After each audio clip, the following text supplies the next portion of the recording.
Kumusta po kayo, mga minamahal naming tagapakinig, at maligayang pagbabalik sa ating channel na laging puno ng mga kwentong pumupukaw sa ating mga puso. Sabi nila, ang pinakamabigat na pasanin ay hindi ang kahirapan, kundi ang mga lihim na kailangan nating soluhin. Paano kung ang isang sikretong hindi mo sinasadyang malaman ang siyang magiging susi sa kaligtasan ng iba, ngunit kapahamakan naman para sa sarili mong pamilya? Halina't pakinggan natin ang kwento ni Sinag, isang inang susubukin ng isang katotohanang masakit pa sa anumang sugat.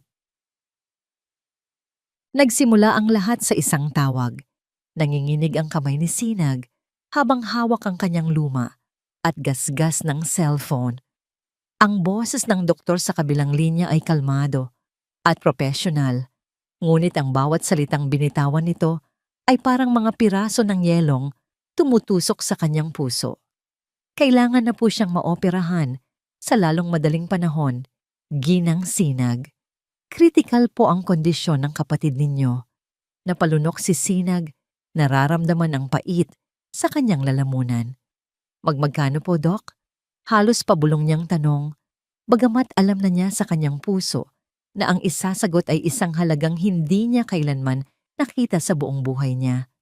Nang marinig niya ang numero, napapikit siya ng mariin. Ang mundo sa paligid niya ay tila umikot. Ang halaga ng operasyon ay isang bundok na imposibleng akyatin para sa isang tulad niyang nabubuhay lang sa paglalabada at paminsan-minsang pagtitinda ng kakanin. May isa lang siyang pag-asa, o mas tamang sabing may isa lang siyang taong malalapitan. Kahit pa nangangahulugan iyon na kailangan niyang lunukin ang lahat ng kanyang kahihiyan. Ang kanyang anak, si Elias. Ilang sandali pa, nakasakay na si Sinag sa isang mausok na jeep. Mahigpit ang kapit sa kanyang lumang pitaka na naglalaman lang ng pamasahe at ilang baryang panlamantian. Ang bawat metro na inuusad ng sasakyan palapit sa magarbong subdibisyon kung saan nakatira ang kanyang anak ay nagpapabigat sa kanyang dibdib. Mahal na mahal niya si Elias, ngunit mula nang ikasal ito kay Mahalina, isang pader na hindi nakikita ang tila humarang sa pagitan nilang mag-ina. Nang sa wakas ay marating niya ang bahay na bato na may malaking gate, nag-atubili pa siya bago kumatok. Ang bahay ay maganda, simbolo ng lahat ng tagumpay na naabot ng kanyang anak. Ngunit para kay Sinag, ang bahay na ito ay malamig, kasing lamig ng pakikitungo ng kanyang manugang. Si Mahalina mismo ang nagbukas ng pinto. Maganda pa rin ito gaya ng dati, nakasuot ng isang simpleng bestida na nagpamukha pa rin ditong elegante. Ngumiti ito sa kanya, ngunit isang nangiting hindi kailanman umabot sa mga mata. "Oh, nanay, kayo po pala. Bakit hindi po kayo nagsabi na darating kayo?" Sabi ni Mahalina, bahagyang nakaharang pa rin sa pinto na para bang ayaw siyang papasukin. "Pasensya na, Lina. May mahalaga lang sana akong sasabihin kay Elias." Mahinang sagot ni Sinag. Pilit na iwinawaksi ang pakiramdam na isa siyang pulubi sa harap ng palasyo. "Ay, wala po si Elias. Nasa trabaho pa," sabi ni Mahalina, bago bumuntong hininga na parang napipilitan. "Sige po, tuloy po muna kayo. Pero saglit lang po at may pupuntahan din ako." Pinaupo siya ni Mahalina sa isang mamahaling sofa sa sala.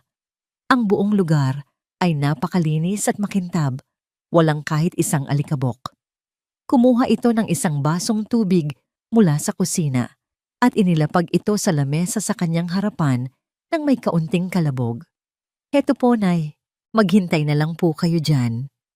Pagkasabi niyon, umupo si Mahalina sa kabilang sofa, kinuha ang kanyang makintab na telepono at nagsimulang mag-scroll, tuluyan ng binaliwala ang kanyang presensya. Lumipas ang 10, 15 minuto. Ang bawat segundo ay parang karayom na tumutusok sa pasensya ni Sinag. Ang pag-aalala niya para kay Pag-asa ay humahalo sa kahihiyang nararamdaman niya. Nang hindi na niya matiis, tumayo siya. "Lina, Anak, baka pwedeng umuwi na lang ako at tumawag na lang mamaya. Tumingin si Mahalina mula sa kanyang telepono, isang bakas ng inis sa kanyang mukha. Nandito na rin lang po kayo, Nay. Hintayin niyo na. Ay teka, bago ko makalimutan, pakikuha naman po ng laruan ni Junior sa kwarto.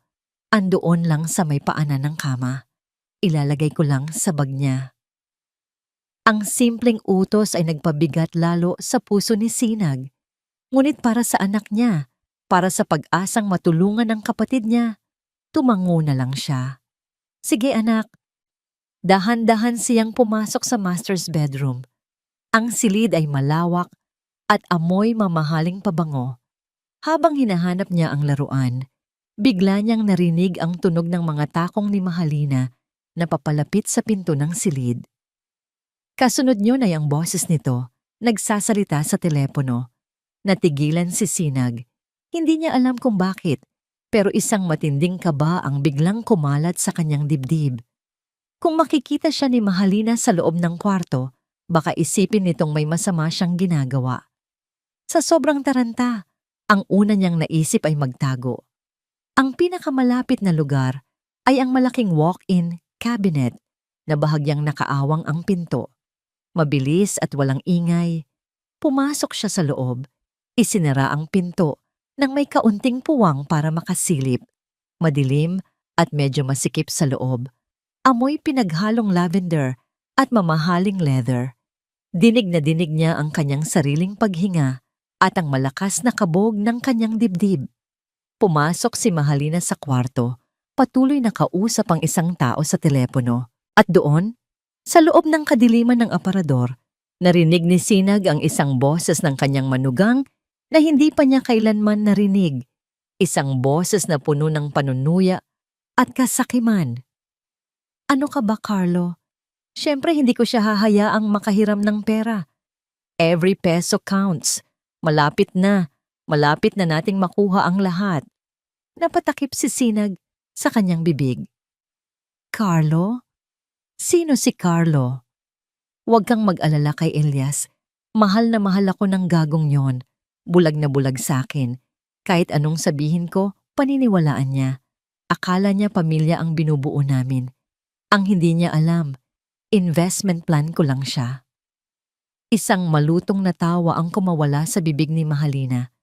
Ang bawat halakhak ay parang punyal na sumasaksak sa pandinig ni Sinag. Sa sobrang panginginig, kinapa ni Sinag ang kanyang cellphone sa bulsa. Hindi niya alam kung bakit, ngunit sa isang iglap, naisip niyang kailangan ito ng ebidensya.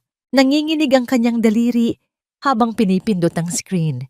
Nagbabaka sakaling mahanap ang voice recorder. Sa kanyang pagmamadali, napindot niya ito. Isang maliit na pulang ilaw ang umilaw sa screen. Nagpatuloy si Mahalina. Ang mga salitang lumalabas sa bibig nito ay laso na unti-unting pumapatay sa puso ni Sinag. Sinabi nito ang lahat. Ang plano sa bahay, ang pagpapanggap, ang pagkamuhin nito sa kanilang pamilya. Pero ang huling sinabi nito, ang tuluyang nagwasak sa mundo ni Sinag. Oo, mahalaga ang bata, sabi ni Mahalina sa kausap. Ang boses niya ay malamig at puno ng kalkulasyon. Siya ang pinakamagandang insurance policy ko laban kay Elias. Sa loob ng madilim at masikip na aparador, nabitawan ni Sinag ang kanyang paghinga. Ang telepono ay muntik ng malaglag mula sa kanyang nanginginig na kamay. Ang apo na mahal niya. Ang batang dugo at laman ng kanyang anak ay isa lang palang kasangkapan, isang insurance policy. Hindi alam ni Sinag kung gaano katagal siyang nanatili sa loob ng aparador, nakakulong sa dilim at sa bigat ng katotohanang kanyang narinig. Ang tanging gumagalaw lang sa kanya ay ang mabibilis na pintig ng kanyang puso. Nang marinig niya ang papalayo ng mga yapak ni Mahalina at ang pagsara ng pinto ng kwarto, doon lang siya muling nakahinga. Ilang minuto pa ang lumipas.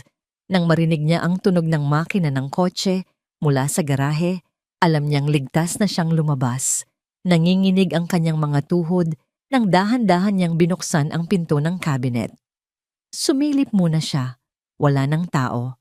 Mabilis, ngunit maingat.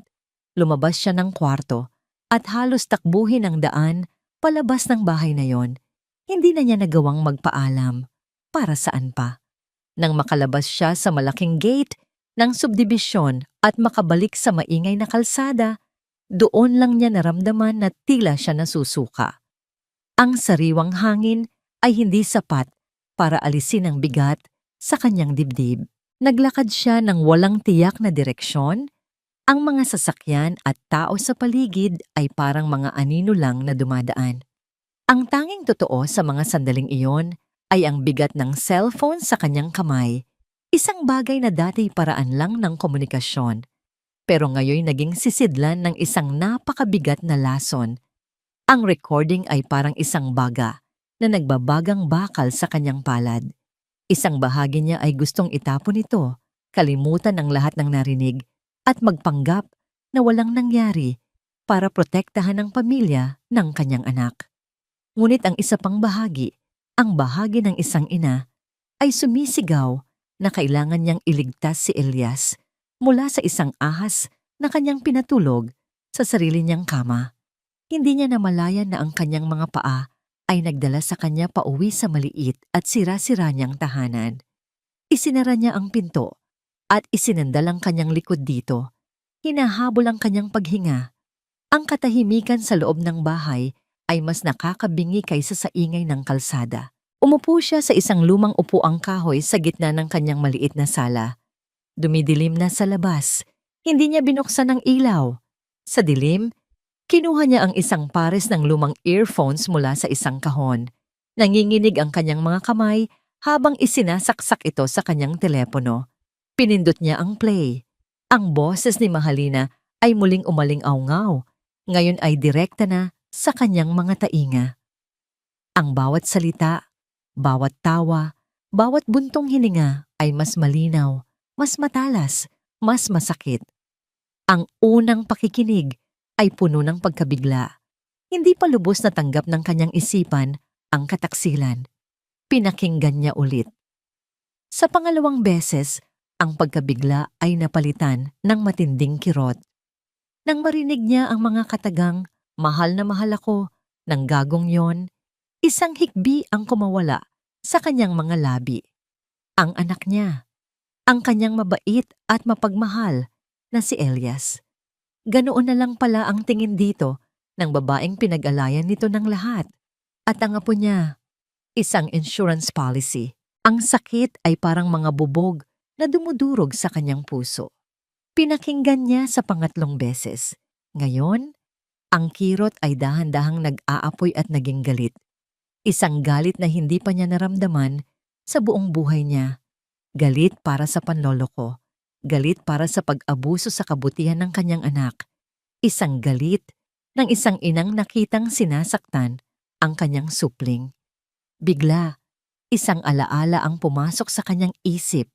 Ang araw ng kasal ni na Elias at Mahalina. Naaalala pa niya ang nangiti ni Mahalina habang naglalakad ito sa altar. Ngunit naaalala rin niya ang isang saglit nang akala ng lahat ay walang nakatingin, na nakita niya ang malamig at makalkulang tingin sa mga mata nito habang tinititigan ang mamahaling singsing sa daliri. Noong mga panahong iyon, iwinaksi niya ang isiping iyon. Isang maling akala lang daw, sabi niya sa sarili. Ngayon, alam na niyang tama pala ang kanyang kutob. Habang nakaupo siya sa dilim, biglang umilaw ang screen ng kanyang telepono at nag-ring. Ang pangalan ni Elias ang lumitaw. Saglit siyang natigilan, hindi alam kung anong gagawin. Ngunit sa huli, huminga siya ng malalim at sinagot ito. Sinusubukang gawing normal ang kanyang boses. "Anak?" "Ma, kamusta po? Napatawag lang ako. Galing po ako sa trabaho. Kararating ko lang sa bahay." Masayang bati ni Elias. "Nagluto po si Lina ng paborito kong adobo. Sabi niya, namimiss ka na raw niya. Bakit hindi po kayo dumaan dito minsan?" Ang bawat salita ni Elias ay isang patalim. Ang kanyang kaligayahan ang kanyang kawalang malay. Hindi alam ni Sinag kung paano niya sasabihin ang katotohanang sisira sa mundong ito. Ngunit habang naririnig niya ang pagmamahal sa boses ng kanyang anak para sa babaeng iyon, alam niyang wala na siyang pagpipilian. Kailangan nitong malaman. Kailangan niyang protektahan ang kanyang anak. Elias, sabi ni Sinag, ang boses niya ay nanginginig na ngayon. Hindi dahil sa takot, kundi dahil sa bigat ng kanyang desisyon. Anak, kailangan nating mag-usap. Tungkol saan po, Ma? May problema po ba kay Tita Pag-asa? Huminga ng malalim si Sinag. Pinipiga ang telepono sa kanyang kamay. Hindi tungkol sa tita mo. Tungkol ito kay Mahalina. Ang boses ng kanyang ina sa kabilang linya ay nag-iwan ng isang butil ng kaba sa puso ni Elias. Pagkatapos ng tawag, ilang minuto siyang nakatitig lang sa kawalan. Tungkol ito kay Mahalina. Ang mga salitang yon ay paulit-ulit na umalingaw-ngaw sa kanyang isipan. Hindi niya ugaling mag-isip ng masama, lalo na kung tungkol sa dalawang pinakamamahal niyang babae sa mundo. Siguro ay may hindi lang sila pagkakaintindihan. O baka naman, namimiss lang siya ng kanyang ina at gumagawa lang ng paraan para magkita sila. Oo, siguro nga iyon lang. Kinabukasan, habang nagmamaneho papunta sa napag-usapan nilang kapihan, sinubukan niyang maging positibo. Dumaan pa siya sa isang maliit na panaderya para ibili ito ng paborito nitong ensaymada na may maraming keso sa ibabaw. Isang maliit na regalo, isang paalala na mahal niya ito, kahit na madalas ay abala siya sa trabaho at sa sarili niyang pamilya. Pagdating niya sa kapihan, nakita niya agad si Sinag na nakaupo sa isang mesa sa may sulok, malayo sa ibang mga tao. Ang paraan ng pagkakaupo nito, bahagyang hukot, ang mga kamay ay magkapatong sa ibabaw ng mesa na para bang nagdarasal, ay agad na nagpahiwatig sa kanya na mayroon ngang problema. Nawala ang ngiti sa kanyang labi at napalitan ito ng pag-aalala. Ma, bati niya habang marahang inilalapag ang maliit na kahon ng ensaymada sa mesa. Hinalikan niya ito sa pisngi. Malamig ang balat nito. Anak, salamat sa pagdating, sagot ni Sinag. Ang boses ay bahagyang paos. Okay lang po ba kayo? Tanong agad ni Elias. Tungkol po ba ito sa pera para kay Tita Pag-asa? Ma, sinabi ko naman po sa inyo, tutulong ako. Huwag na po kayong mag-alala. Umiling si Sinag. Hindi tumitingin ng diretso sa kanya. Hindi lang tungkol doon, anak. Nag-order si Elias ng kape para sa kanilang dalawa. Sa mga sandaling naghihintay sila, ang katahimikan ay halos nakakabingi. Kitang-kita niya ang pag-aalinlangan sa mukha ng kanyang ina. Ang hirap nitong humanap ng tamang salita. Anak, alam mong mahal na mahal kita, panimula ni Sinag. At ang kaligayahan mo, ang pamilya mo, iyon ang pinakamahalaga sa akin. Alam ko po yon, Ma. Malumanay na sagot ni Elias, bagamat nagsisimula nang kumabog ng mas mabilis ang kanyang dibdib. Kaya mahirap para sa akin na sabihin, to, pero kailangan mong malaman, nag-aatubiling sabi nito. Anak, kailangan mong mag-ingat kay Mahalina. Natigilan si Elias. Ang mga salitang yon ay parang isang malakas na sampal. Mag-ingat? Ano pong ibig niyong sabihin, Ma? Nakita niya ang paglunok ng kanyang ina. May mga naririnig ako, Elias. May mga bagay siyang ginagawa na hindi mo alam. Hindi siya tapat sa'yo. Sa isang iglap, isang pader na yari sa pag-ibig at pagtatanggol, ang biglang itinayo ni Elias sa paligid ng kanyang puso. Ang pag-aalala niya para sa ina ay biglang napalalitan ng pagkadismaya. Ito na nga ba ang sinasabi niya? Ang matagal nang hindi pagkagusto ng kanyang ina sa kanyang asawa. Maano po bang pinagsasabi ninyo? Sabi niya, ang tono niya ay bahagyang tumaas. Si Lina po ang pinag-uusapan natin dito, ang asawa ko, ang ina ng anak ko. Pero yun na nga, Elias. Hindi po totoo yan. Mabilis niyang putol sa sasabihin nito. Bigla, ang lahat ng magagandang alaala niya kasama si Mahalina ay parang mga sundalong humilera para ipagtanggol ito. Araw-araw, si Lina ang nag-aasikaso sa akin.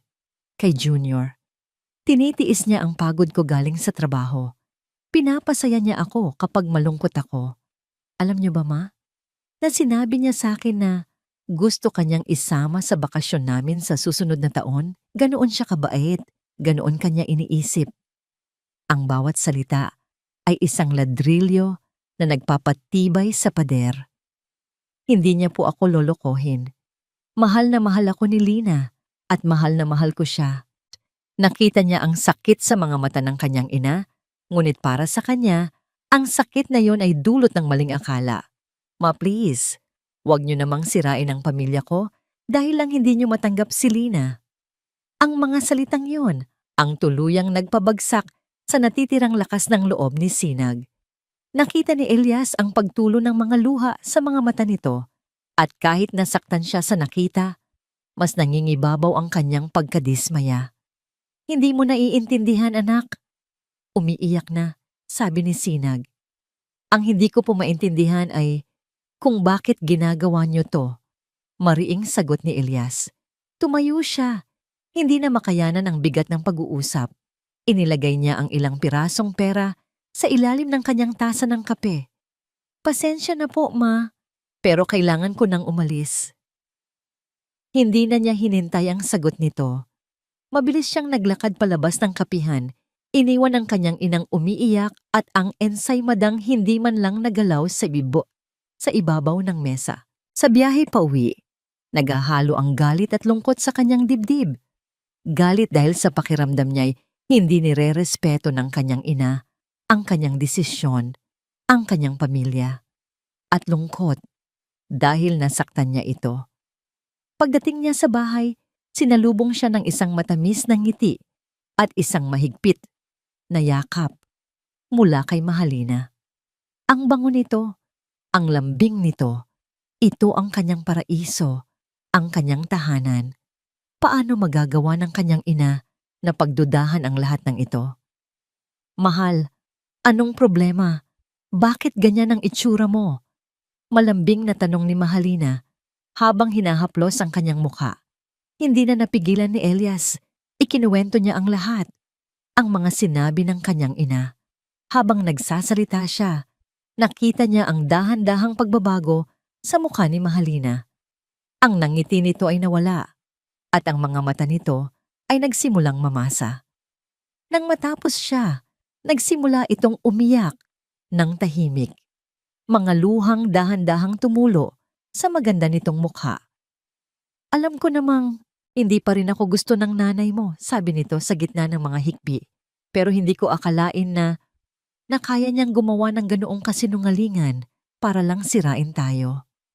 Niyakap niya ito ng mahigpit. Ang bawat patak ng luha nito ay nagpatibay sa kanyang paniniwala. Ang kanyang ina ang nagkakamali. Ang kanyang asawa ang biktima. Shh, tahan na, sabi niya habang hinahagkan ng buhok nito. Huwag mo nang isipin yon. Ako ang bahala. Kakausapin ko ulit si Mama. Hindi ko hahayaang saktan kanya. Habang yakap niya ang kanyang asawa, hindi niya nakita ang saglit na pagbabago sa ekspresyon ni Mahalina sa likod ng mga luha nito. Isang malamig, makalkulang tingin na nagpaplano na ng susunod nitong hakbang. Pagkatapos ng masakit na pag-uusap nila ni Elias, alam ni Sinag na isang digmaan ang kanyang sinusuong. Isang digmaan na dehado siya. Ang kalaban niya ay hindi lang ang kanyang manugang. Kalaban niya ang pag-ibig na bumulag sa kanyang sariling anak. Ang tanging sandatan niya ay ang recording sa kanyang telepono. Ngunit alam niyang kung ipipilit niya ito nang hindi handa si Elias, lalo lang itong magagalit at hindi maniniwala. Kailangan niyang maghintay ng tamang pagkakataon. Ngunit si Mahalina ay hindi marunong maghintay. Kinabukasan, Nagulat si Sinag nang may kumatok sa kanyang pinto. Nang buksan niya ito, bumungad sa kanya ang nakangiting mukha ni Mahalina. May bitbit na isang malaking basket ng mga prutas, mansanas, ubas at imported na mga kahel na alam niyang napakamahal. "Good morning po, Nay." Masayang bati ni Mahalina na para bang walang anumang nangyari. "Napadaan lang po ako. Pinag-alala niyo po kasi ako kahapon." Sabi ni Elias, medyo masama raw po ang pakiramdam niyo. Ang bawat salita ay matamis, ngunit ang mga mata nito ay matalas. Sinusuri ang bawat sulok ng kanyang maliit at payak na tahanan. Alam ni Sinag na ito ay isang pagpapakitang tao, isang palabas. Ngunit wala siyang magawa, kundi ang anyayahan itong pumasok. "Salamat, Lina, pero hindi mo na kailangang mag-abala," sabi ni Sinag habang inilalapag ni Mahalina ang basket sa maliit nilang lamesa. Ang kulay ng mga prutas ay tila hindi bagay sa kupas na pintura ng kanyang bahay. "Naku, Nay, hindi po abala yon," sabi ni Mahalina habang hinahaplos ang braso ni Sinag. Ang haplos ay magaan, ngunit para kay Sinag, ang pakiramdam ay parang may gumagapang na ahas. "Nag-aalala lang po talaga ako. Alam niyo na, pamilya tayo. Kung may problema po kayo sa akin, sana po ay sabihin niyo ng direkta para maayos po natin." Ito ay isang patibong, isang hamon na nakabalot sa pekeng pag-aalala. Alam ni Sinag na anumang sabihin niya ay babalik na rin at gagamitin laban sa kanya. Kaya't pinili niyang manahimik at ngumiti ng pilit. "Wala namang problema, anak. Salamat sa pagdalaw." Hindi nagtagal si Mahalina, ngunit bago ito umalis, niyakap siya nito ng mahigpit. "Mag-iingat po kayo lagi, Nay." Bulong nito, ang boses ay puno ng paglalambing. Ngunit naramdaman ni Sinag ang panlalamig sa likod nito, isang babala. Nang makaalis na si Mahalina, napaupo si Sinag sa upuan. Ang basket ng prutas sa lamesa ay tila isang tropeo ng tagumpay para sa kanyang manugang. Hindi pa nakakalipas ang isang oras, tumawag si Elias. "Ma, tumawag po sa akin si Lina." Panimula agad ni Elias. Ang boses nito ay hindi na galit, ngunit may bahid ng panunumbat. "Nakita mo na, Ma? Mabait si Lina. Binisita ka pa. Nag-aalala siya sa'yo. Baka naman po nagkamali lang kayo ng hinala sa kanya." Napapikit si Sinag. Perpekto ang pagkakaplano. Si Mahalina ang gumawa ng eksena at ang kanyang anak ang tagapanood na walang kamalay-malay. Anong isasagot niya? Na peke ang lahat? Na ang pagdalaw na yon ay isang pagbabanta? Sino ang paniniwalaan ni Elias? Ang inang puno ng hinala o ang asawang perpekto at mapagmahal? "Salamat sa paalala, anak." Iyon na lang ang nasabi niya. Kinagabihan, habang nililinis ni Sinag ang sahig, may napansin siyang kumikinang malapit sa paanan ng upuang inupuan ni Mahalina kanina. Yumuko siya para pulutin ito. Isa itong maliit at mumurahing hikaw na may pekeng diamante. Tiyak siyang hindi ito sa kanya. Agad niyang naintindihan. Iniwan ito ni Mahalina. Ngunit bakit? Ano ang plano nito? Itinago niya ang hikaw sa isang maliit na lata. Ang isip niya ay puno ng pagtataka at kaba. Ang sagot ay dumating sa anyo ng isa na namang tawag sa telepono mula kay Elias. Ilang oras lang ang nakalipas. Ngunit ngayon, ang boses ng kanyang anak ay hindi na malumanay. Ito ay puno ng pag-aalinlangan at sakit. Panimula ni Elias. Ang boses ay mabigat. "Kasama ko po si Lina ngayon." Umiiyak siya. Natahimik si Sinag, hinihintay ang susunod na sasabihin nito. "Ma, nawawala daw po kasi yung hikaw na bigay ko sa kanya." Pagpapatuloy ni Elias, hirap na hirap sa pagsasalita. Sa likod, naririnig ni Sinag ang pekeng mga hikbi ni Mahalina. "Isang set po yon. Yung isa na lang ang natira," ang sabi niya. Ang huli niyang naaalala, suot niya yon nung binisita kanya kaninang umaga. Ang linya ay nanatiling bukas, ngunit walang nagsasalita. Naramdaman ni Sinag ang paglamig ng kanyang buong katawan. Ngayon, naiintindihan na niya ang lahat. Hindi ito simpleng pagdalaw. Ito ay pagtatanim ng ebidensya. Ito ang simula ng isang plano para sirain siya ng tuluyan sa paningin ng kanyang sariling anak. Isang akusasyon, isang bintang na nakamamatay. Ang biyahe papunta sa bahay ng kanyang ina, ang pinakamabigat na biyaheng naranasan ni Elias sa buong buhay niya. Ipinark niya ang kotse may ilang metro ang layo. Mula sa bahay, hindi pa kayang bumaba. Nakakuyom ang kanyang mga kamay sa manibela. Ang isip niya ay isang magulong larangan ng digmaan. Sa isang panig, naroon ang alaala ng kanyang ina. Ang inang nag-isang itinaguyod sa kanya. Naalala niya noong bata pa siya kung paano nito ipagpapalit ang sariling pagkain para lang mabusog siya. Naalala niya ang mga kalyo sa kamay nito dahil sa walang tigil na paglalabada para lang makapagtapos siya ng pag-aaral. Ang kanyang ina ay isang banal na imahe ng sakripisyo. Isang magnanakaw? Imposible. Ngunit sa kabilang panig, naroon ang imahe ni Mahalina kanina. Umiiyak, nanginginig. Ang mukha ay puno ng sakit at takot. Ang kanyang magandang asawa, ang kanyang reyna, na ngayon ay biktima. Ang hikaw ay isang bagay na may sentimental na halaga. Regalo niya iyon noong unang anibersaryo nila. Ang mawala iyon ay masakit, ngunit ang isiping kinuha iyon ng sarili niyang ina. Iyon ang nagpapasakit sa kalooban niya. Hindi niya gustong maniwala. Pero ang duda, sa sandaling maitanim, ay parang isang lason na dahan-dahang kumakalat. Huminga siya ng malalim at sa wakas ay bumaba ng kotse. Kailangan niyang malaman ang totoo. Kailangan niyang ayusin ang gulong ito. Pagpasok niya sa bahay, nakita niya agad si Sinag na nagwawalis. Ngunit ang mga galaw nito ay mabagal at walang buhay. Nang makita siya nito, isang matamis na ngiti ang sumilay sa labi nito. Ngunit agad ding naglaho nang makita ang bigat sa kanyang mukha. Anak, anong nangyari? Hindi makatingin ng diretso si Elias. Pwede po ba tayong mag-usap? Umupo sila sa maliit na sopa. Ang hangin sa pagitan nila ay mabigat. Sinubukan ni Elias na nahanapin ang mga tamang salita, ngunit walang lumalabas. Ma, si Lina po kasi. Panimula niya. Ang boses ay halos pabulong. Medyo masama po ang loob niya ngayon. Bakit? Anong nangyari sa kanya? Tanong ni Sinag. Ang mukha ay puno ng tapat na pag-aalala.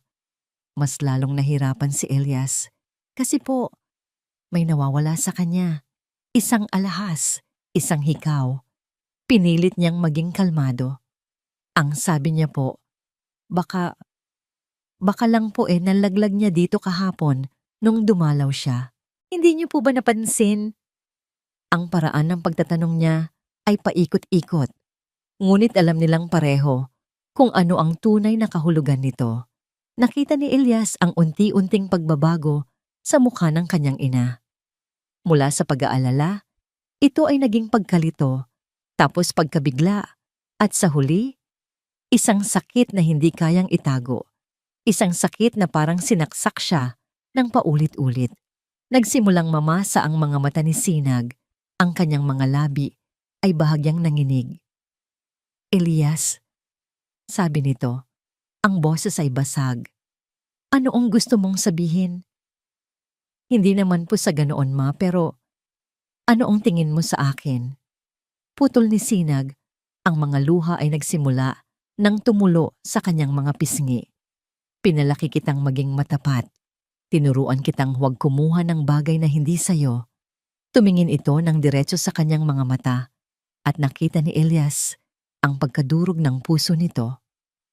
At ngayon, sa tingin mo magnanakaw ang nanay mo? Ang bawat salita ay isang dagok sa konsensya ni Elias. Gusto niyang bawiin ang lahat, ngunit huli na. Ang laso ng duda ay naisatinig na. Sa sobrang sakit at galit na naramdaman, biglang tumayo si Sinag. Ang kanyang pagiging mahinahon ay biglang naglaho na parang bula. Hindi ako magnanakaw. Sigaw nito. Ang boses ay puno ng pait. Ang babaeng hindi niya kailanman naririnig na magtaas ng boses ay sumisigaw na ngayon sa kanyang harapan. Ang asawa mo ang manloloko. Sa kanyang galit. Kinuha nito ang cellphone mula sa bulsa. Gusto mong malaman ang totoo, Elias? Ha? Ito! Ito ang totoo! Nanginginig ang mga kamay nito habang kinakalikot ang screen na para bang hindi sigurado kung ano ang pinipindot. Sa kanyang pagmamadali, sa halip na mahanap ang tamang file, aksidente niyang napindot ang play sa huling recording na kanyang pinakinggan. Isang maikli, ngunit napakalinaw na piraso ng boses ang biglang pumuno sa katahimikan ng silid. Boses ni Mahalina. Wala akong pakialam kay Elias. Natigilan si Sinag. Mabilis niyang pinatay ang telepono, ngunit huli na ang lahat. Ang 3 segundong yon ay parang isang walang hanggan. Ang mga salita ay nanatiling nakalutang sa hangin, nagyeyelo. Si Elias ay napako sa kanyang kinatatayuan. Ang kanyang paghinga ay tila nahinto. Hindi siya makagalaw. Hindi siya makapagsalita. Ang tanging naririnig niya ay ang paulit-ulit na pag-alingawngaw ng boses ng kanyang asawa sa loob ng kanyang isipan. Sinasabi ang mga salitang dumurog sa pundasyon ng kanyang mundo. Umalis si Elias sa bahay ng kanyang ina na parang isang taong nawawala sa sarili.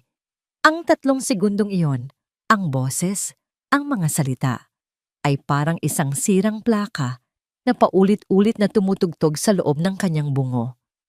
Wala akong pakialam kay Elias. Sa biyahe pa uwi, halos hindi niya namalayan ang daan. Ang isip niya ay lumilipad.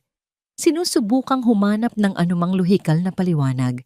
Baka gawa-gawa lang iyon?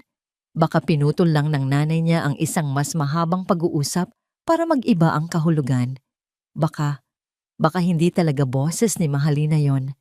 Pero alam niya sa kaibuturan ng kanyang puso na nagsisinungaling siya sa sarili niya. Ang boses na yon, ang tono, ang paraan ng pagbigkas, iyon ay ang boses ng babaeng pinakamamahal niya. Pagdating niya sa bahay, sinalubong siya ni Mahalina. Nakabihis na ito ng pantulog. Ang mukha ay bakas pa rin ang pamumugto dahil sa pekeng pag-iyak kanina. Mahal, anong sabi ni nanay? Nakita ba niya? Tanong nito. Ang boses ay puno ng pag-asa. Tinitigan lang siya ni Elias. Sa unang pagkakataon, tiningnan niya ang kanyang asawa hindi bilang isang anghel, kundi bilang isang palaisipan. Wala raw, mahal, baka nalaglag mo sa ibang lugar. Nakita niya ang bahagyang pagkadismaya sa mukha nito bago ito muling ngumiti. Sayang naman, pero okay lang. Ang mahalaga, nagkausap kayo ni nanay. Hindi na sumagot si Elias. Ngumiti lang siya ng pilit at nagtungo sa banyo para maligo. Umaasang kayang anurin ng tubig ang mga salitang dumudungis sa kanyang isipan. Pero hindi. Ang mga salita ay nakadikit na. Sa mga sumunod na araw, nagsimulang magbago si Elias. Sa labas, sinusubukan niyang maging ang dating mapagmahal na asawa at ama. Ngunit sa loob, isa na siyang espiya sa sarili niyang pamamahay. Nagsimula siyang magmasid. Napansin niya kung paano ito madalas na may kausap sa telepono nang pabulong kapag inaakala nitong tulog na siya.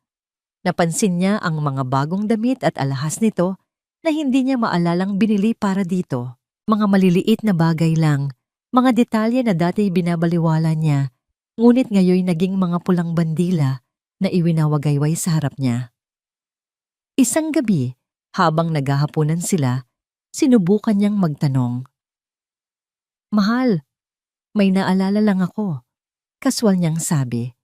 Noong araw na pumunta si Mama sa bahay, yung unang beses, may kausap ka ba sa telepono noon? Nakita niya ang saglit na pagtigil ni Mahalina sa pagsubo. 1 segundo lang yon, ngunit sapat na. Ha? Hindi ko na matandaan, mahal? Bakit mo naman naitanong? Sagot nito, bago ngumiti ng matamis. Pinagdududahan mo ba ako? Muli, ang tanong ay ibinalik sa kanya. Isang perpektong depensa. Hindi naman, naitanong ko lang. Sabi na lang niya, at ibinaling ang atensyon sa kanyang pagkain. Ngunit ang pag-iwas nito ay isa na namang patunay. Ang binhi ng duda ay nagsimula ng mag-ugat. Kinabukasan, habang nasa trabaho, ginawa niya ang isang bagay na hindi niya akalaing magagawa niya kailanman. Binuksan niya ang online account ng kanilang phone plan. Tiningnan niya ang billing statement para sa telepono ni Mahalina. Ang kanyang mga mata ay nagsimulang mag-scan sa listahan ng mga tawag. Karamihan ay mga numero ng mga kaibigan nito at ng pamilya nito. Ngunit may isang numero doon na nakakuha ng kanyang pansin. Isang numerong hindi pamilyar sa kanya, ngunit tinatawagan ni Mahalina halos araw-araw. Minsan ay umaabot pa ng higit 1 oras. Madalas ay sa mga oras na nasa trabaho siya. Kinopya niya ang numero at bumalik sa trabaho, ngunit ang isip niya ay wala na roon. Nang gabing iyon, sa hapagkainan, habang masayang nagkukwento si Mahalina tungkol sa araw nito, kasama si Junior, nagpasya si Elias na isagawa ang kanyang huling pagsubok. Alam mo mahal, sabi niya sa gitna ng pagkain. Ang tono niya ay sinadya niyang maging magaan at nagbibiro. Kanina sa opisina, may narinig akong kwentuhan. May isang babae raw doon na huli ng asawa niya na may ibang kausap sa telepono. Ang sabi daw ng babae, wala daw siyang pakialam sa asawa niya. Nakakatawa, no? Imagine, may mga taong kayang sabihin yon. Habang nagsasalita siya, hindi niya inaalis ang tingin kay Mahalina. At doon niya nakita. Hindi ito isang malaking reaksyon. Hindi ito pagsigaw o pagtanggi. Ito ay isang bagay na mas maliit ngunit mas makahulugan. Nakita niya ang saglit na panlalaki ng mga mata nito. Nakita niya kung paano bahagyang nanginig ang kamay nitong may hawak na kutsara na naging dahilan ng isang maliit na kalansing nito sa plato. At higit sa lahat, nakita niya ang takot, isang dalisay, hindi maitatagong takot na dumaan sa mga mata nito bago ito pilit na ngumiti. Oo nga, nakakaloka, sabi ni Mahalina. Ang boses ay bahagyang naging matinis. Mga tao talaga. Hindi na sumagot si Elias, ngunit sa loob-loob niya, isang malamig na katotohanan ang gumapang. Totoo nga, totoo ang lahat. Alam na ni Mahalina na malapit na siyang mabuking. Alam niyang nawawala na ang kontrol niya sa sitwasyon. At para sa isang tulad niya, ang kawalan ng kontrol ay mas masahol pa sa kamatayan. Kailangan niyang gumawa ng isang desperadong hakbang. Kinabukasan, habang abala si Elias sa isang mahalagang meeting, biglang nag-vibrate ang kanyang telepono. Si Mahalina ang tumatawag. Hindi niya sana sasagutin. Ngunit sunod-sunod ang tawag nito. May masama siyang kutob. Hello? Mahal, nasa meeting ako. Ang narinig niya sa kabilang linya ay hindi ang normal na boses ni Mahalina. Ito ay boses ng isang taong puno ng takot, sinasabayan ng malalakas na hikbi. Elias, tulungan mo ako. Sigaw nito. Si nanay mo. Pumunta siya dito. Sinisigawan niya ako. Sinasaktan niya ako, Elias. Natatakot ako. Ang mundo ni Elias ay biglang huminto. Ang mga araw na lumipas ay puno ng isang nakakabinging katahimikan. Walang tawag mula kay Elias. Walang mensahe. Ang katahimikang iyon ay mas masakit pa kaysa sa anumang sigaw o panunumbat. Ginugol ni Sinag ang kanyang oras sa ospital sa tabi ng kanyang kapatid na si Pag-asa. Ang marahan at ritmikong tunog ng heart monitor ang tanging nagpapaalala sa kanya na ang buhay ay nagpapatuloy kahit pa ang sarili niyang mundo ay tila huminto sa pag-ikot. Habang pinupunasan niya ang braso ng natutulog na kapatid, ang isip niya ay nasa kanyang anak. Ini-imagine niya itong nag-aalala. Ini-imagine niya itong nagsisisi sa mga sinabi. Umaasa siyang sa huli, mananaig ang pagmamahal nito para sa kanya. Ngunit sa kabilang dako ng lungsod, Sa loob ng magarbong bahay sa Barangay Luntiang Paraiso, isang masamang plano ang isinasagawa. Alam ni Mahalina na ang binhi ng duda ay naitanim na.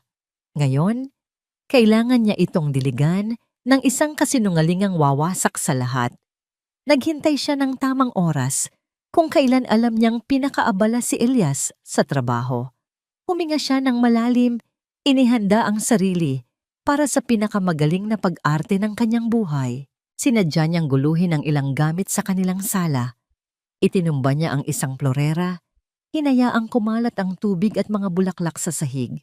Pagkatapos, gamit ang sarili niyang mga kuko, kinalmot niya ang kanyang braso, hindi masyadong malalim, sapat lang para mamula at mag-iwan ng marka.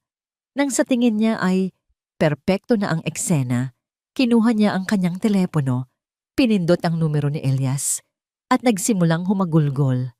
Samantala, sa ospital, nakatingin lang si Sinag sa bintana. Pinagmamasdan ang pagbagsak ng ulan. Pakiramdam niya ay nakikisimpatiya sa kanya ang langit. Bigla, nag-vibrate ang kanyang telepono sa ibabaw ng maliit na mesa. Nang makita niya ang pangalan ni Elias sa screen, isang mabilis na pintig ng pag-asa ang naramdaman niya. Ito na. Tatawag na siya para humingi ng tawad.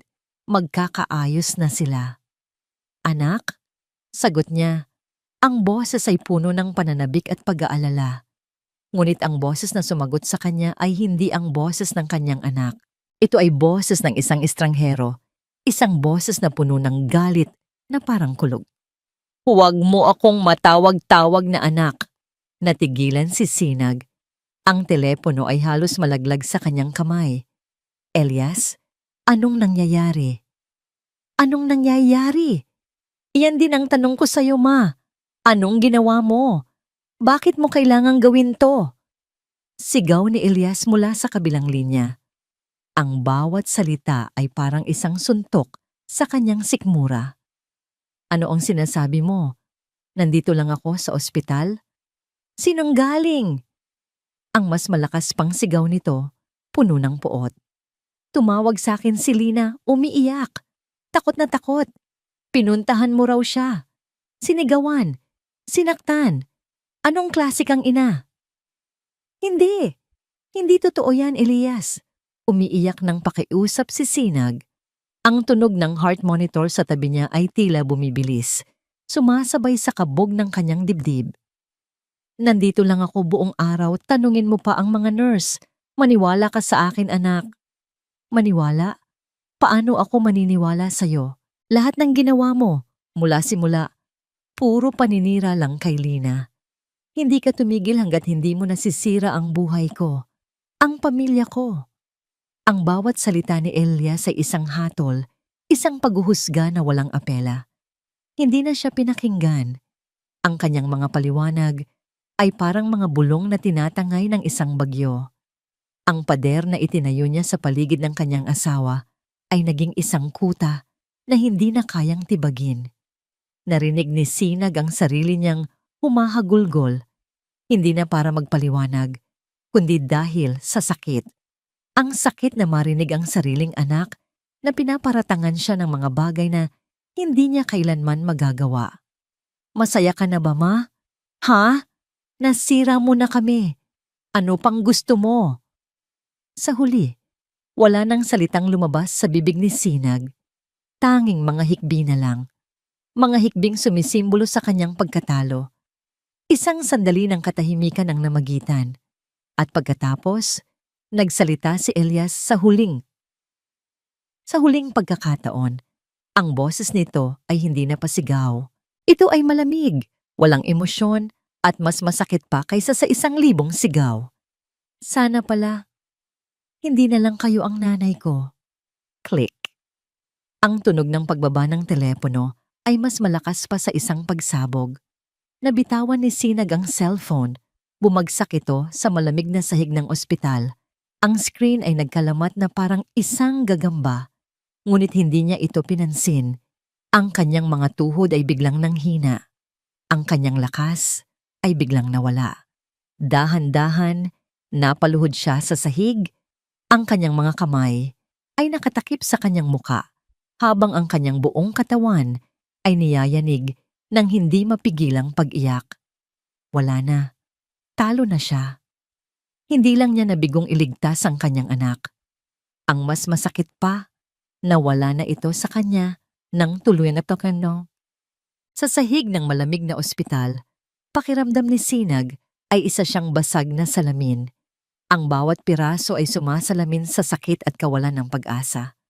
Ang mga salita ng kanyang anak, "Sana pala hindi na lang kayo ang nanay ko," ay isang lason na kumalat sa bawat ugat niya.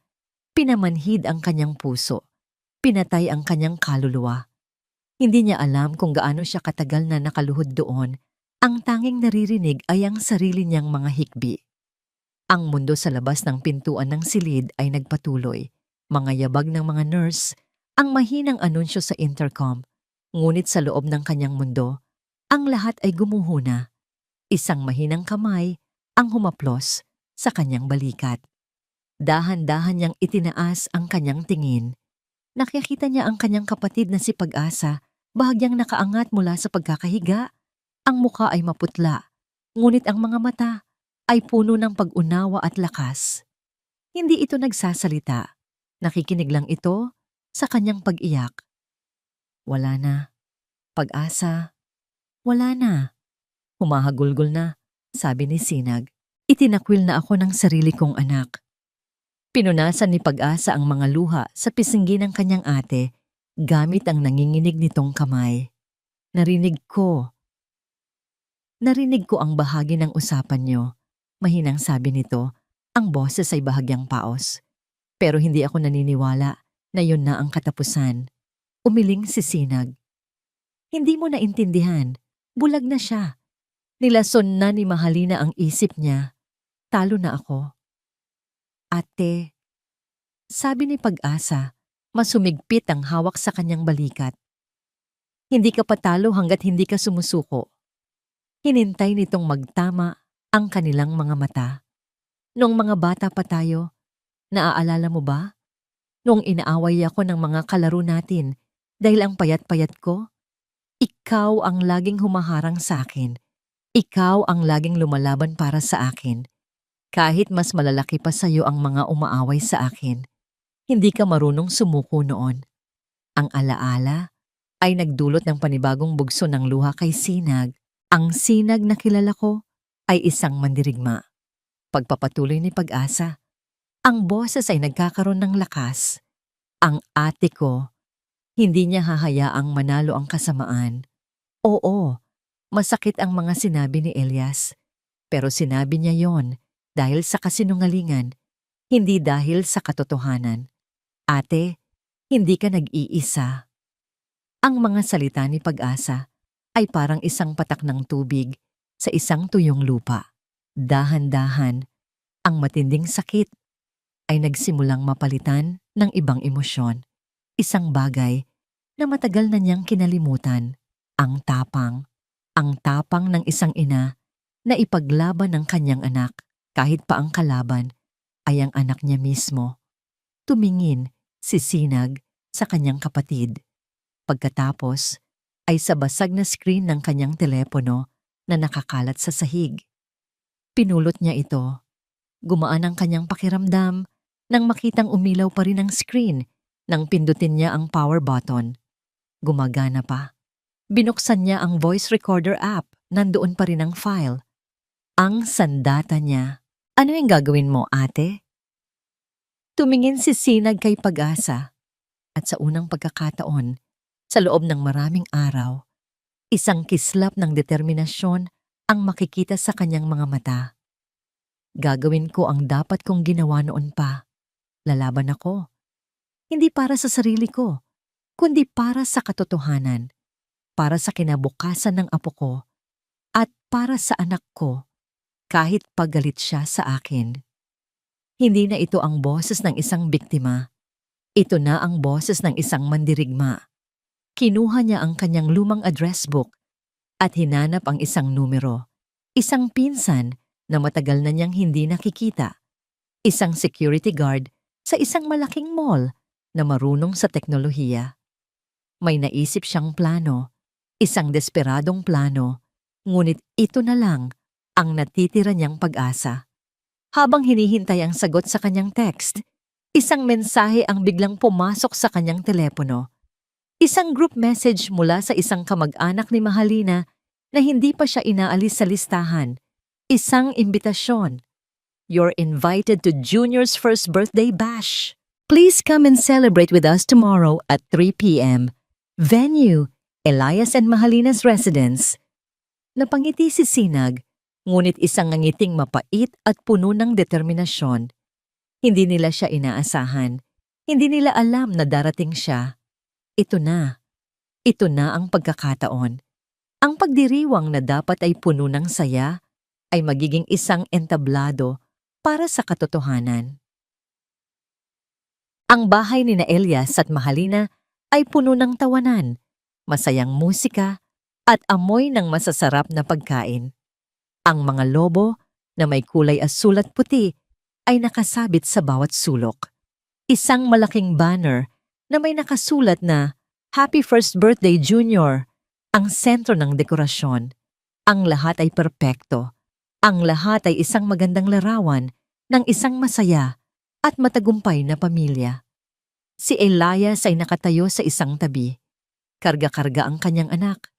Pilit nang ngumingiti sa mga bisita.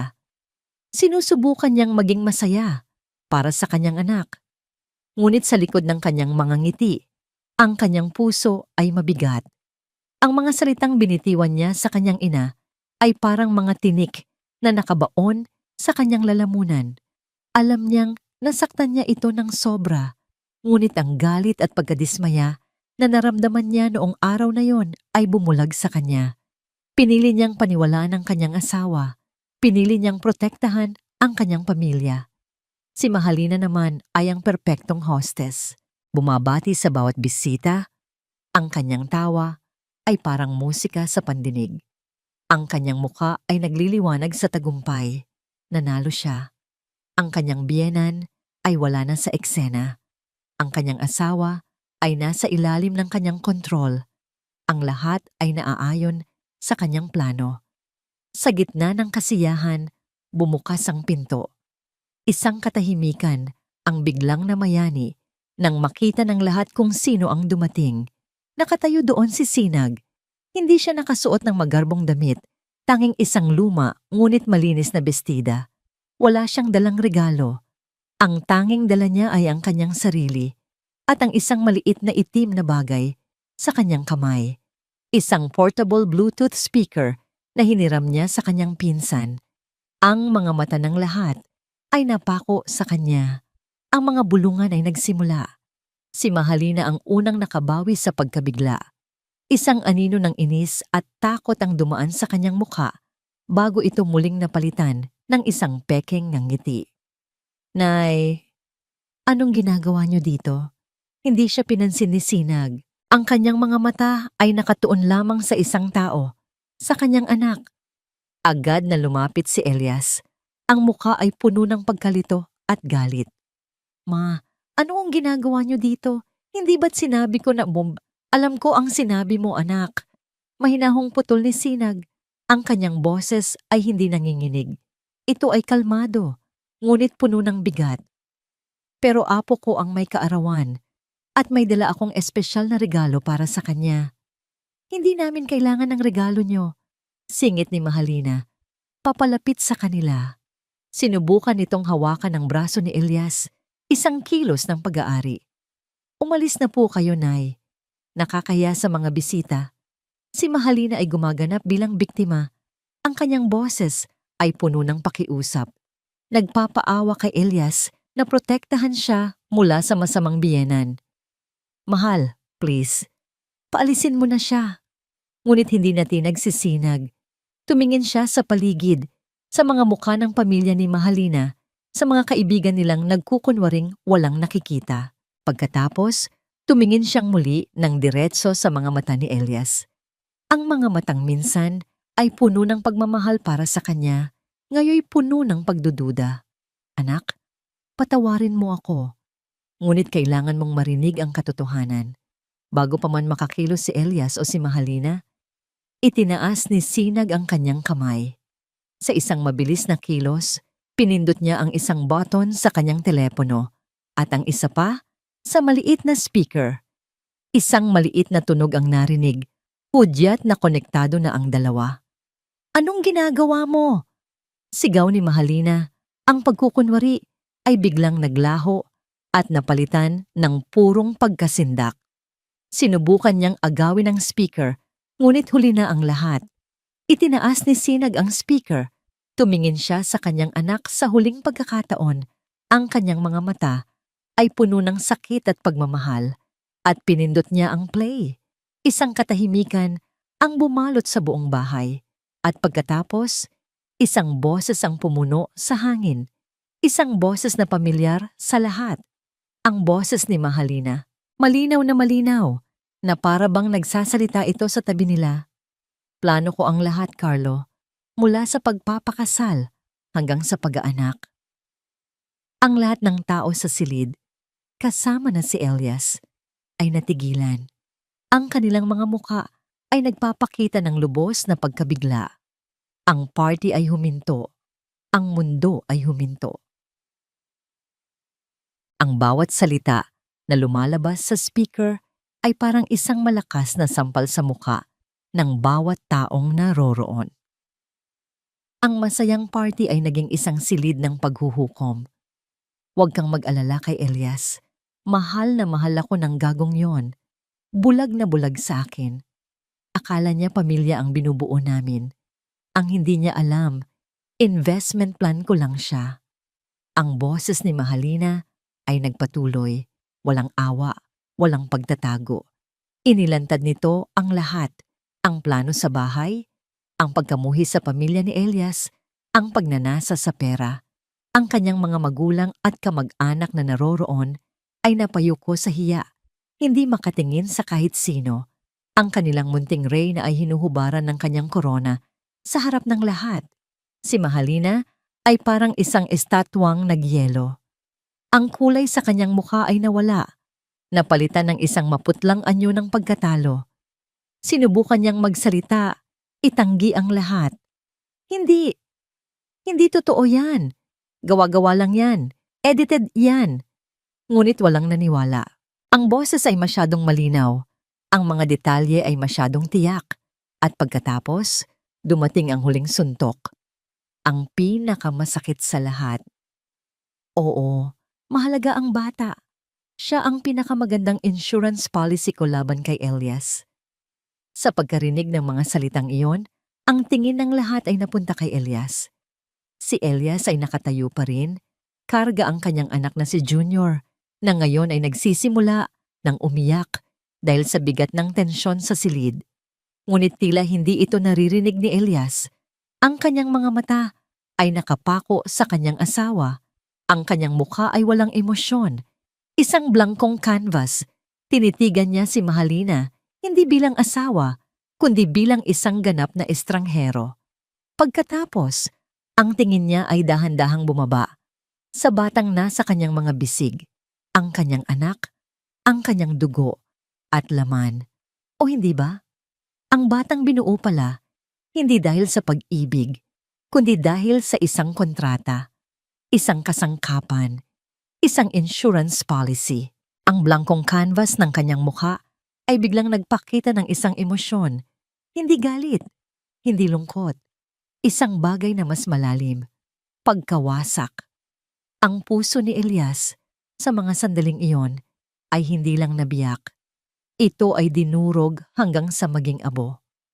Ang pader na kanyang itinayo para protektahan ang kanyang pamilya ay gumuho at sa ilalim ng mga guho, nandoon siya, sugatan at nag-iisa. "Elias, mahal, maniwala ka sa akin." Nagmamakaawang sabi ni Mahalina, sinusubukang lumapit sa kanya. Ngunit itinaas lang ni Elias ang kanyang kamay, isang hudyat para huminto ito. Dahan-dahan, lumakad siya patungo sa kanyang ina. Si Sinag ay nakatayo pa rin doon. Ang mga luha ay umaagos na sa kanyang mga pisngi, hindi dahil sa tagumpay, kundi dahil sa sakit na nakikita niya sa mga mata ng kanyang anak. Walang salitang namutawi. Maingat na inabot ni Elias ang umiiyak na si Junior sa kanyang ina. Pagkatapos, humarap siyang muli kay Mahalina. Ang lamig sa kanyang mga mata ay kayang magpayelo ng apoy. "Tapos na tayo," sabi niya. Ang boses ay kalmado ngunit may bigat ng isang pinal na hatol. "Hindi, Elias. Please, pakinggan mo ako. Umalis ka sa bahay ko," sabi ni Elias. Hindi na pinansin ang kanyang pagmamakaawa. Pagkatapos, tumingin siya sa mga magulang at kamag-anak ni Mahalina na hanggang ngayoy hindi pa rin makagalaw. Ang kanyang tingin ay matalas, puno ng galit na ngayon lang lumabas. "Umalis na kayo. Ngayon din." Walang sino man ang nangahas na sumuway. Isa-isa, ang mga bisita ay nagsimulang mag-alisan. Dala ang kahihiyan at mga bulungan. Iniwan nila ang isang sirang party, isang sirang pamilya. Nang tanging sila na lang ang natira. Si Elias, si Sinag na karga si Junior at si Mahalina na nakaluhod na ngayon sa sahig at humahagulgol. Lumapit si Elias sa kanyang ina. Kinuha niya ang kamay nito at pinisil ito ng mahigpit. At sa harap ng babaeng nagwasak sa kanya, niyakap niya ang kanyang ina. Isang yakap na puno ng pagsisisi, sakit, at pasasalamat. Sa yakap na yon, sa gitna ng pagkawasak, isang bagay ang nagsimulang mabuo muli. Ilang linggo ang lumipas. Ang bahay na dati puno ng mga pekeng tawanan ay nabalot ng isang mabigat na katahimikan. Ang proseso ng annulment ay sinimulan na. Si Mahalina ay umalis nang walang anumang nakuha. Tanging ang kahihiyan na dala-dala. Ang batas, sa tulong ng malinaw na ebidensya ng panloloko at masamang hangarin, ay pumanig kay Elias. Ngunit ang bawat legal na tagumpay ay parang isang patak lang ng tubig sa isang malawak na disyerto ng sakit. Sa mga unang araw, si Elias ay parang isang multo sa sarili niyang bahay. Madalas siyang nakaupo lang sa sala, nakatitig sa kawalan. Ang isip ay paulit-ulit na binabalikan ang bawat kasinungalingan, bawat pagpapanggap, bawat matamis na salita na ngayon ay lasang-lason. Si Sinag ang nanatili sa kanyang tabi. Hindi ito nagsasalita ng marami. Hinahayaan lang niya ang kanyang anak na danasin ang sakit. Nagluluto siya ng pagkain na madalas ay hindi ginagalaw ni Elias. Nililinis niya ang bahay na puno ng mga alaala ng isang huwad na pamilya. At higit sa lahat, inaalagaan niya si Junior, ang batang naging simbolo ng lahat ng sakit, ngunit siya ring tanging dahilan para bumangon. Isang hapon, natagpuan ni Sinag si Elias na nakaupo sa sahig ng nursery room, hawak ang isang maliit na laruang eroplano. Ang mga mata nito ay nakatitig dito, ngunit ang isip ay malayo. "Dinalaw ko si Pag-asa kanina," mahinang sabi ni Sinag habang umuupo sa tabi niya. Unti-unti na siyang lumalakas. Ang sabi ng doktor, maganda ang pag-unlad niya. Hindi sumagot si Elias. "Nagpasya na akong ibenta ang maliit na bahay ko, anak." Pagpapatuloy ni Sinag. "Kulang pa kasi para sa huling bayarin sa ospital." "Okay lang. Pwede naman akong tumira muna sa..." "Hindi," biglang sabi ni Elias. Ang kanyang boses ay garalgal dahil sa matagal na hindi pagsasalita. Tumingin siya sa kanyang ina at sa unang pagkakataon, nakita ni Sinag ang isang kislap ng buhay sa mga mata nito. "Hindi niyo po ibebenta ang bahay niyo, ma?" Tumayo si Elias. "Ang bahay na ito," sabi niya, habang iginagala ang kanyang paningin sa paligid. "Ang bahay na ito ang ibebenta ko. Bawat sulok nito may alaala ng kasinungalingan. Hindi tayo pwedeng magsimula ulit dito." Nang mga sumunod na araw, isang bagong Elias ang nakita ni Sinag. Kumikilos na siya. Nagsimula siyang mag-empake ng mga gamit. Ang mga damit ni Mahalina, mga litrato nila, lahat ng bagay na magpapaalala sa kanya dito ay inilagay niya sa mga kahon at ipinamigay. Ang natira lang ay ang mga gamit niya at ni Junior. Isang gabi, matapos mailigpit ang halos lahat ng gamit, nagtimpla si Sinag ng kape at umupo sa tabi ni Elias sa balkonahe. Ang tanging ilaw lang nila ay ang buwan. Ma, basag ni Elias sa katahimikan. Patawad. Isang salita lang yon, ngunit naglalaman ito ng isang karagatan ng pagsisisi. Patawad po dahil hindi ako naniwala. Patawad dahil binulag ako. Patawad dahil nasaktan ko kayo ng sobra. Hinawakan ni Sinag ang kamay ng kanyang anak. Magaspang ito at pagod. Walang ina ang hindi nagpapatawad sa kanyang anak. Elias, ang mahalaga, gising ka na. Tumingin si Elias sa malayo. Ang mga mata ay nagsimulang mamasa.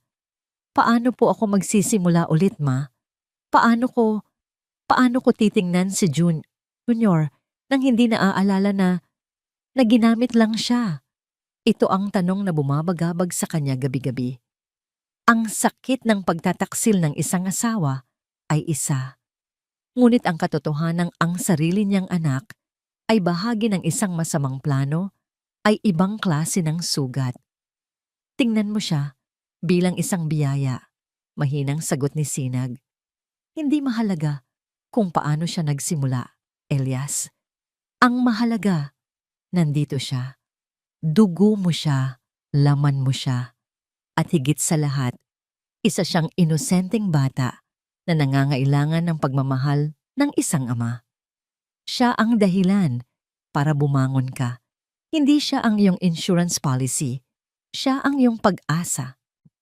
Sa mga salitang iyon, ang huling pader na nakaharang sa puso ni Elias ay tuluyan ng gumuho. Ang mga luhang matagal na niyang pinigilan ay bumuhos na parang ulan. Humagulgol siya na parang isang bata sa balikat ng kanyang ina.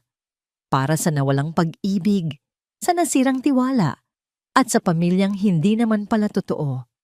Niyakap lang siya ni Sinag ng mahigpit. Hinayaan niyang ilabas nito ang lahat ng sakit. Inaalis ang lahat ng lason.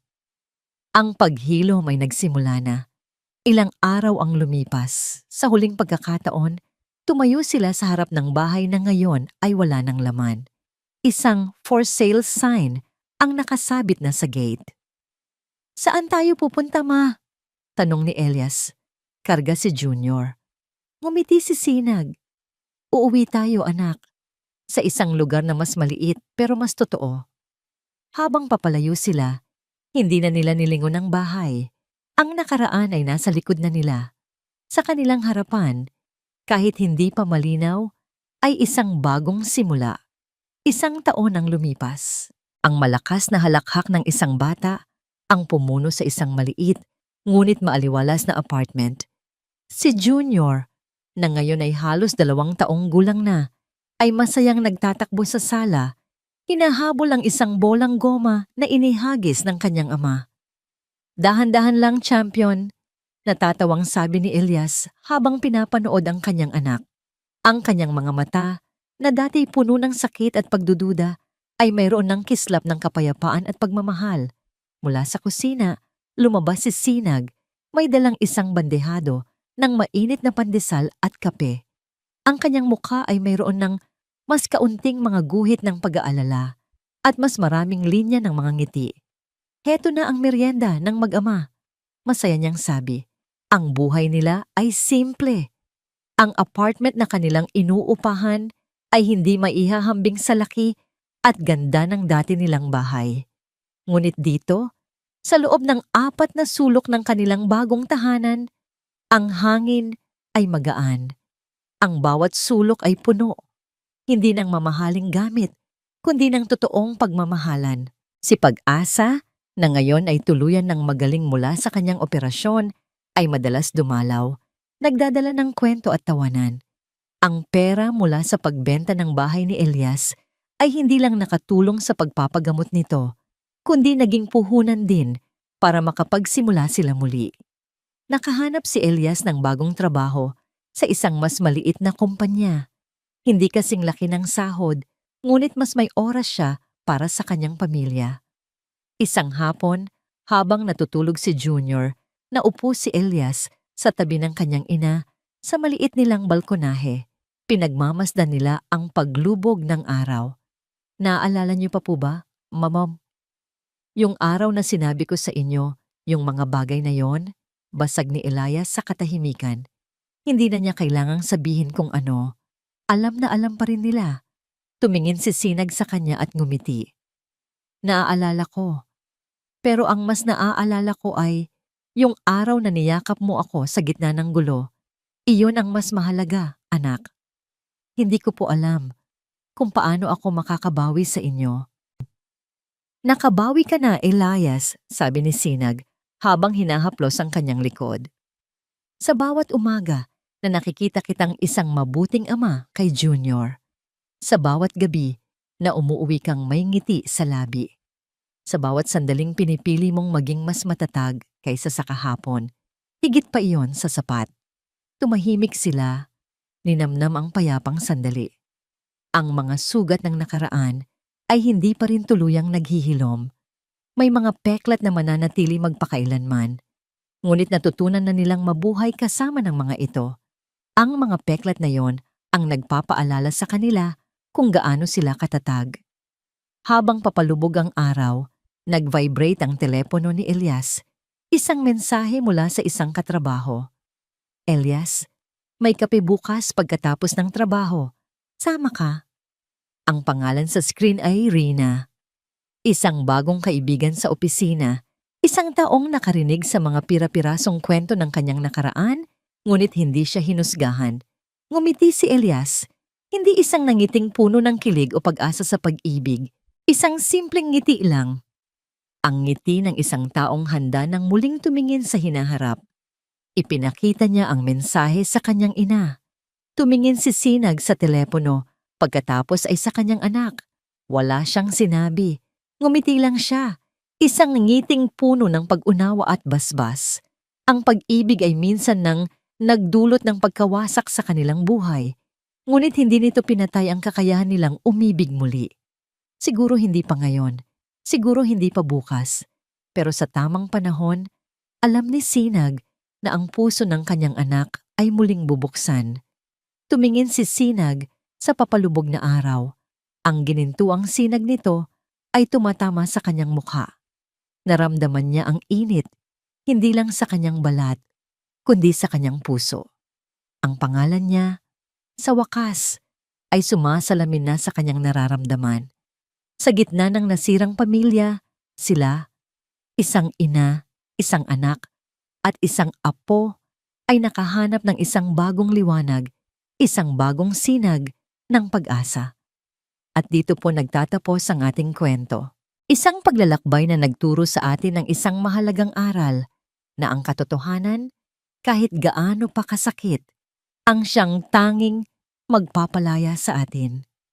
At ang pagmamahal ng isang ina ay isang ilaw na kayang tumagos kahit sa pinakamadilim na gabi. Maraming salamat po sa inyong walang sawang pagsubaybay at pakikinig. Sana po ay may napulot kayong aral at inspirasyon sa kwento ni Sinag at Elias. Ano po ang masasabi ninyo sa kanilang pinagdaanan? I-comment po ninyo sa ibaba at sabihin nyo na rin kung anong uri ng kwento ang gusto nyong marinig sa susunod. Hindi dito nagtatapos ang ating paglalakbay. Marami pa pong kwentong kasing ganda at mas puno ng aral dito sa aming channel. Kung nagustuhan nyo ang kwentong ito, i-like, i-share sa pamilya at mga kaibigan, at mag-subscribe na rin para lagi kayong updated sa mga susunod pa naming kwento. I-click nyo ang notification bell para kayo ang unang makarinig kapag may bago kaming upload. Pagpalain po kayo ng Panginoon, kayo at ang inyong buong pamilya. Hanggang sa muli.